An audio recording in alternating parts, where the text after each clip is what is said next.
friends, we are going to make some egg roll in a bowl. I'm actually making this for my husband's lunch for the week. He loves this dish and it's super easy. Usually I make it with ground beef, but today we're going to use ground turkey. It's a little healthier and it's definitely a bit cheaper.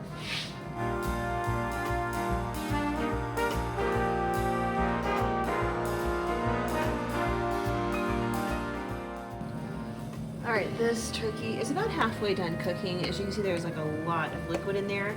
Just let it keep cooking and that will cook out. I'm gonna go ahead and season this with a little bit of salt and pepper, just however much or little you think you like.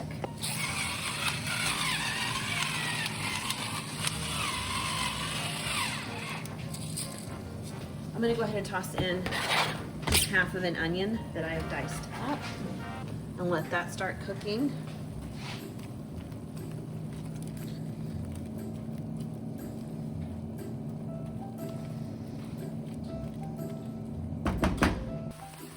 Okay, now the meat has cooked down. There's not very much liquid left in the pan. I'm gonna go ahead and add in a little bit of sesame oil. And then I just bought this instead of having to chop all the veggies up. It's just carrots and cabbage, and that's what's in an egg roll, so this works. And I'm just gonna go ahead and dump probably about half of this bag in. This was 16 ounces, so 1 pound, so I'm gonna do about half a pound.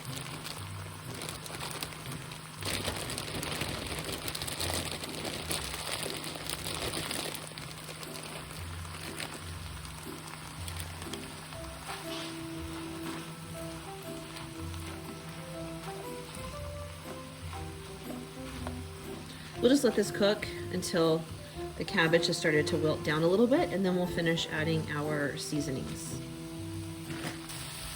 Okay, the cabbage has started to cook down quite a bit, so we want to go ahead and add our seasonings in to flavor it. And then once that's done, this is ready to go, and I just serve it over rice. I'm going to do about a teaspoon of ginger.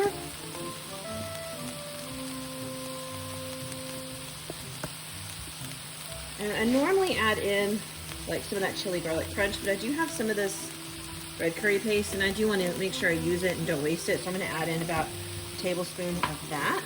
And then the last thing I'm going to add in is just some soy sauce. I'll probably do about 2 tablespoons of that. Maybe 3 if you like a little more. And that's it. Egg roll in a bowl. Just serve it over rice.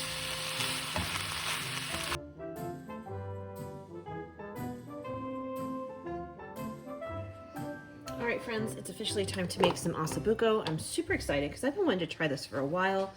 I originally saw Sam the cooking guy make this quite some time ago, and I thought it looked amazing. So I've wanted to try it, and I'm finally gonna do it. So I've got some beef shanks. This was a 4-pack of beef shanks. It ran about $12. I have one right here that I'm gonna put in the freezer. 1, there's only 3 of us eating it, and 2, my pot is just not big enough to hold 4. If you have a nice cast iron skillet that's really big, it's ideal for this. My cast iron skillets are just not that big, so I'm working with what I have, which is my Dutch oven. So first we want to season these. These are beef shanks, so it's part of the leg, and it can be tender, but the way I saw him cook it, it comes out, or it can be tough, but the way I saw him cook it, it comes out nice and tender. We're going to braise it in the oven for a while. It's going to be delicious. So I'm going to start off with just some salt and pepper, just to kind of get it cooking. We just want to develop color on the outside for now, and then later we'll add a sauce that adds tons of extra flavor. All right, I've been preheating my Dutch oven here. It has some oil in the bottom, and we're just gonna get these guys browning. Season side down, and I'm gonna try to fit them all in here to brown, but it may be a tight fit because that guy's big. And now we'll season this side.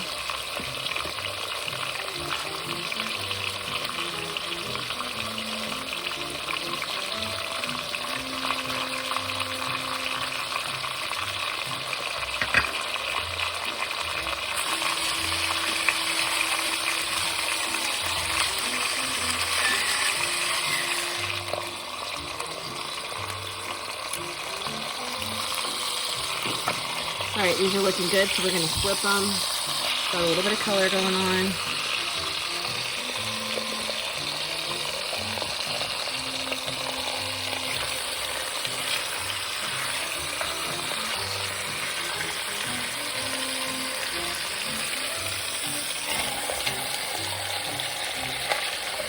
And then I'm just going to leave this alone for a little bit and let it brown on flat top. Alright, these guys have cooked. We've got a little color on both sides. My pan was a little crowded, so not the deep rich color I was hoping for. Hopefully you guys have a bigger pan at home. Alright, we'll take the meat out. And then we're going to add in some diced up onions, celery, and carrot. I actually diced these up earlier just so they'd be ready to go. That's quite a bit. We're going to let these cook down for a little bit, probably about, I don't know, 5 to 8 minutes. Get soft, things like that. And we'll start adding in the rest of our ingredients. Alright, these have been cooking for a little while. They're cooking down. They're getting softer. You can tell the color's kind of changing on them. So I'm going to go ahead and season them a bit. I'm going to add pepper.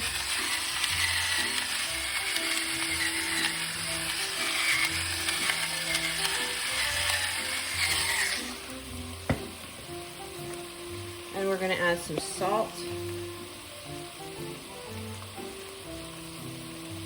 I'm going to add in a little bit of flour.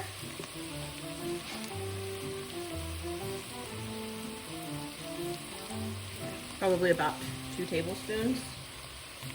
We're not making a gravy, but we do want our sauce to kind of thicken a little bit as it cooks in the oven.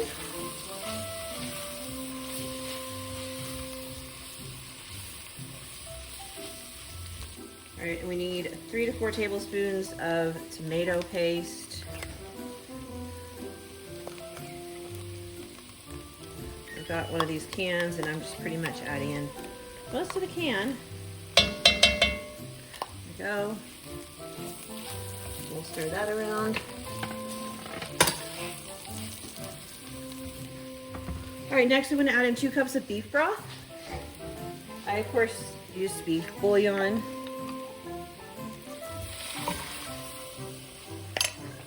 Go ahead and stir that around.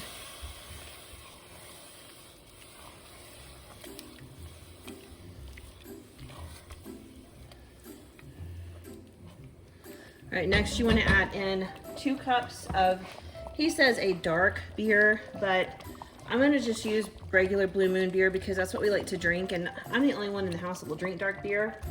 I did not want to go buy some and then me not feel like drinking it, so this is just what we have is regular Blue Moon, and I'm going to add that in. This is 12 ounces, so it's a little shy of the 2 cups that his recipe calls for, but that's okay. And then we want to add a couple of tablespoons of soy sauce. This just gives like a nice, rich depth of flavor to this. All right, we want to stir this really well. I'm going to go ahead and turn the heat all the way off. I had turned it down, but we'll turn it off. And then we want to put our beef shanks back in here. I'm kind of scraping the bottom to make sure there's any bits down there that kind of come up and get in this sauce and add a little extra flavor.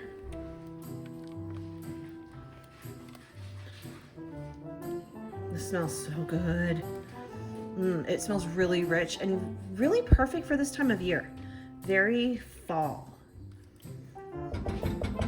All right, I'm going to place the beef shanks back in here and nestle them down as much as I can into the liquid.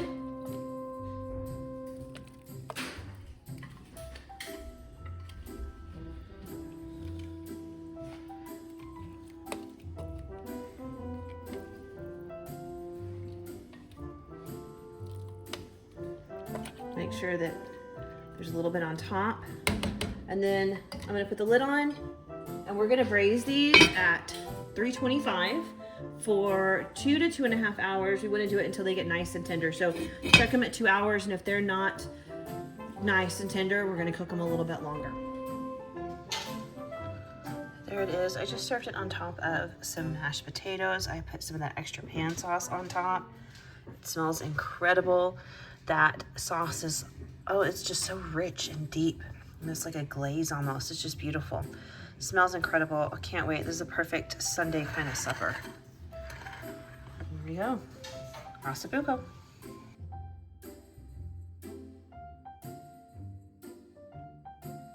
Good morning, friends. It is Taco Tuesday and we are going to have some carnitas. So I have this red hatch pork tenderloin that I bought and froze. So we're going to use that today because I am trying to work through some of the things in my freezer. This came pre-seasoned with some sort of red hatch seasoning, but I will link a recipe down below so that if you have one that is plain, you can season it. To this, I'm going to add just a little, or a couple of things, probably mostly just a little bit of beer. I'm going to add a little bit now just to cover the bottom so that there's some liquid in here.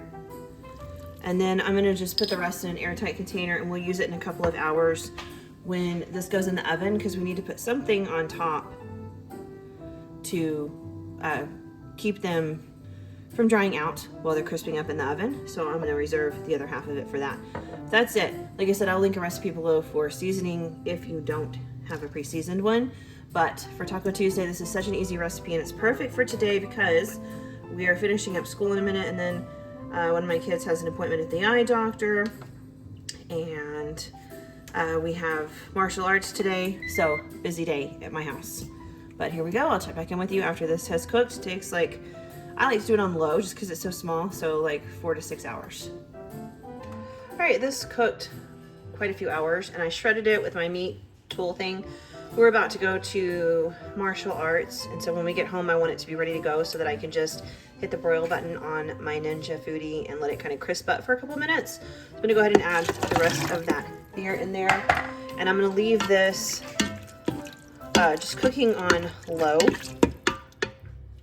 And that way it won't dry out, but it'll stay nice and warm. And then when we get back, I'll turn the broiler on and crisp it up. And then I'm gonna go ahead, before we leave, I'm gonna prep some lettuce and stuff like that that we want on our tacos.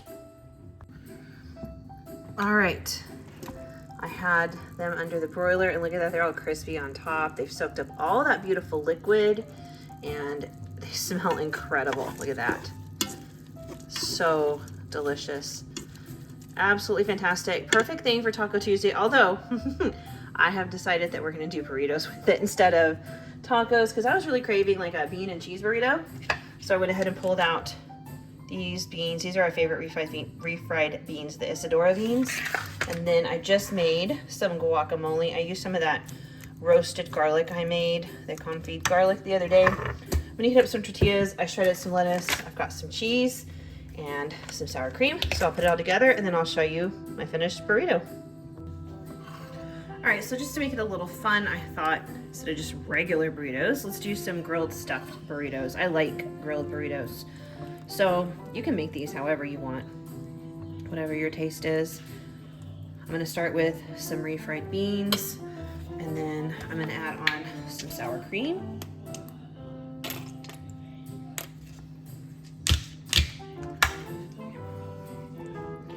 All right, then I added on a little bit of sour cream. I'm gonna add on some of this guacamole that I made. Really like guacamole. We'll just spread that around. I'm gonna do a little bit of lettuce.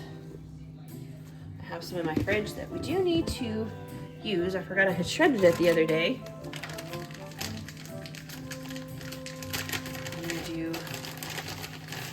Actually, first I'm going to do a little bit of this homemade salsa.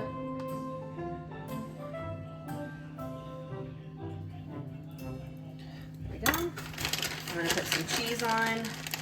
And really for me, this burrito right here would make me very happy, but I did cook the pork carnitas, so I am going to make sure and put some of those on here as well. I like to go a little extra with the cheese just because it kind of helps everything glue together.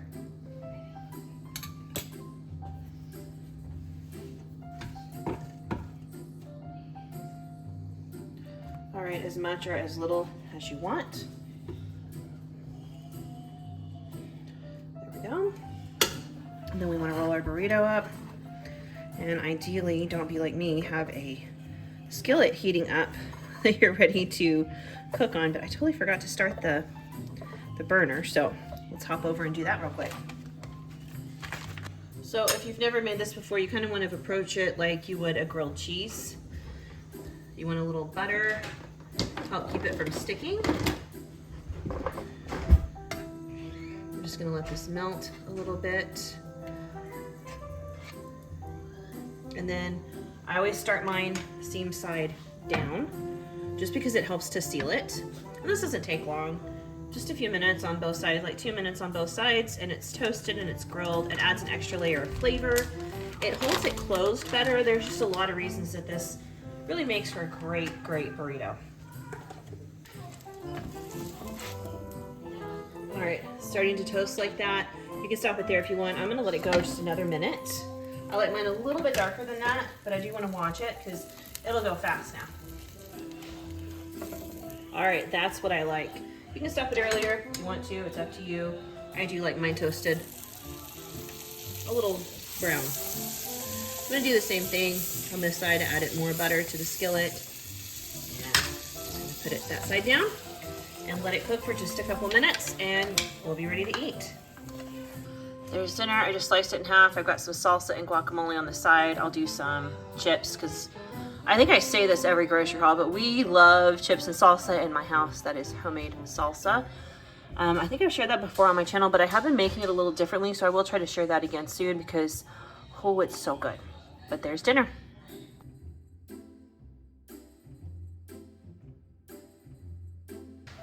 All right, friend, I believe this is the last meal of the week. We are gonna have some pasta. So, as you know, I've been learning some new pasta techniques, and I've always just kind of created my own pastas, just different things I've thrown together. So I'm going to combine things I've learned with my throwing together of pasta tonight. So I have some little tomatoes here, little sweet tomatoes, and I just kind of dice them up and put a little salt on them. It's amazing what a little salt will do to a tomato. The flavor is just incredible. Then I have a few, well, more than a few basil leaves. We're essentially going to make kind of a bruschetta, but not necessarily, because we're going to top our pasta with this. So I thought what I would do was, I made my first attempt at a Cacio e Pepe a week or two ago. We really enjoyed it. I want to practice that technique because I didn't like get it 100%. So I thought, well, I will make that, but I'm going to combine it with I do this sometimes where I'll dice up like fresh basil and tomatoes and throw it on top. So I'm gonna do that. And then we'll just have like garlic bread or something on the side. So right now I'm just pulling a bunch of leaves off of this basil. There we go. And I'm just gonna stack them. I'm sure you guys have all seen the chiffonade technique. You just stack them and then you roll them up kind of like a cigar, and then just do thin little slices. That's what I'm gonna do.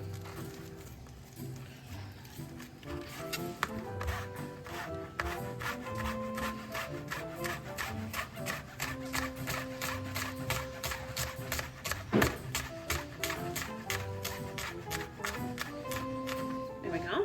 So it's like little ribbons of basil. Just kind of floof it up a bit so they come apart. And then I'm going to put it in the bowl with the tomatoes. If you don't have any fresh basil, you could always use, if you have some pesto, you could always throw that in. That would work as well. And as a last resort, you could put in some dried basil. I don't think the flavor will come through quite as well, but it's better than no basil at all for sure.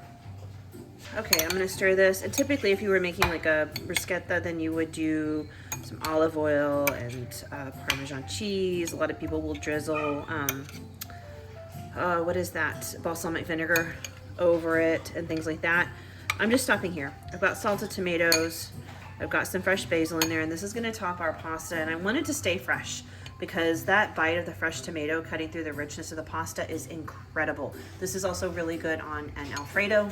So if you don't feel like going and cooking the other pasta sauce the way we're going to, just open up a jar of Alfredo and top your pasta with this. You'll thank me later. It is amazing. All right, friends. So this is essentially going to start off like a Cacio e Pepe, which is just peppers and cheese, pepper and cheese. It's just a pasta dish. I made it a week or two ago on my channel. It was my first time. And I did okay. There was definitely room for improvement, but I did okay, and I was really thrilled. We're gonna make it again tonight, but different.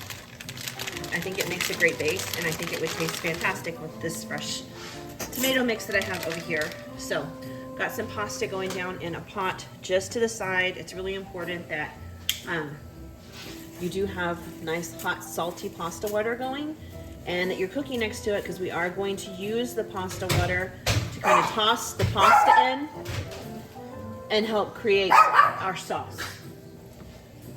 All right, it's time to get going on the pasta now. So I just dropped some pasta into my pasta water right next to this.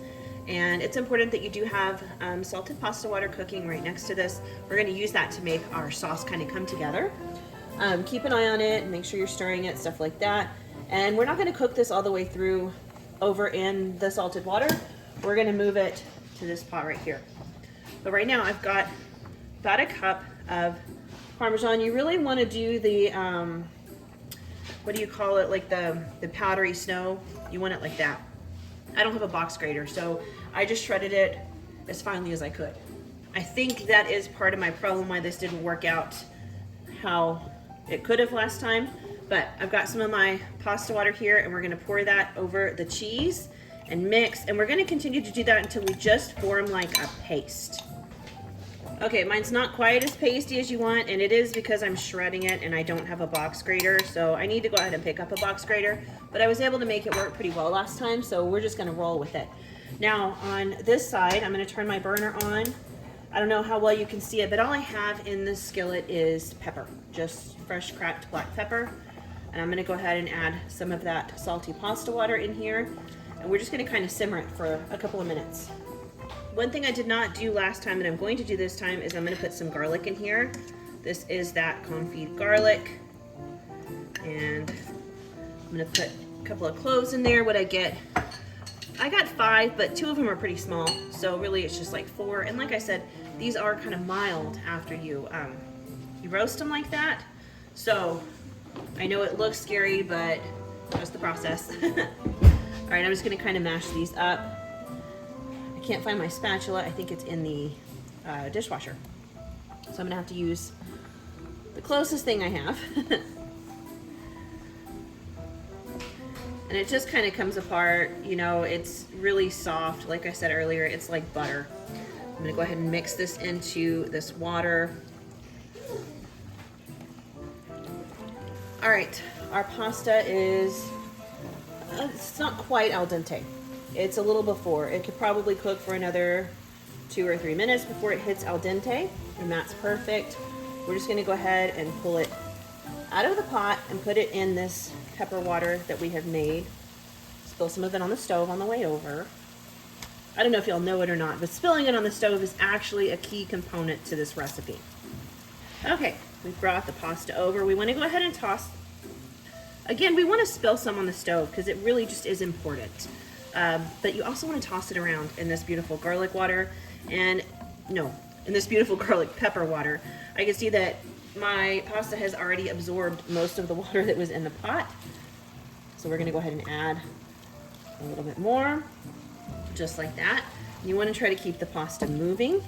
It's going to absorb all these beautiful flavors that are down here, and that's exactly what we're looking for. That's what makes this simple pasta so rich and delicious.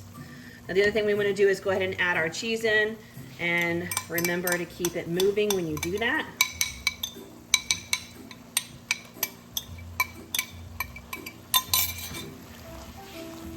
If yours clumps up, just keep it moving and add a little more water in. That is what happened to me because I don't have a box grater, but I was able to get it to melt throughout the pasta. I just had to keep it moving.